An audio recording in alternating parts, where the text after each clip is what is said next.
from the epicentre, which we understand is Market Rasen in Lincolnshire, where it was about 4.7 on the scale. You could feel it this morning about 3 minutes to 1 o'clock.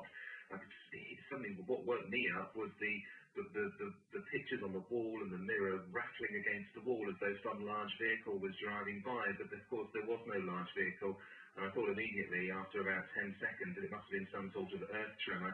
Looked out the window though, but we didn't have anybody putting their lights on around us. The world seemed to carry on as normal. No car alarms went off or house alarms went off.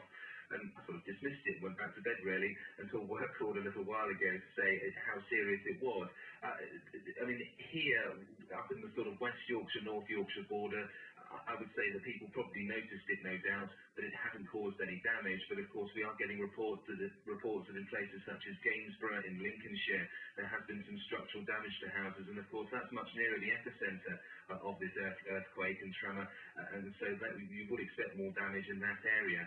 And I'm sure once it becomes daylight in a few hours' time, the extent of any damage that there has been will become far more apparent. But I don't think there's any structural damage on houses, at least in the sort of North Yorkshire, West Yorkshire area, that's been reported at the moment, although many people have called the emergency services to say that they felt the earthquake just an hour or so ago.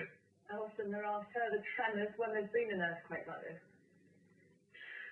Yes, from what we understand, that does happen. None have been felt here, at least yet. But then again, we are at probably one of the furthest extremes, I expect, where you're getting reports of people actually feeling the earthquake an hour ago, 70 or 80 miles away. I know there have been reports as far north as North Yorkshire, which is just a little bit further from where I am this morning.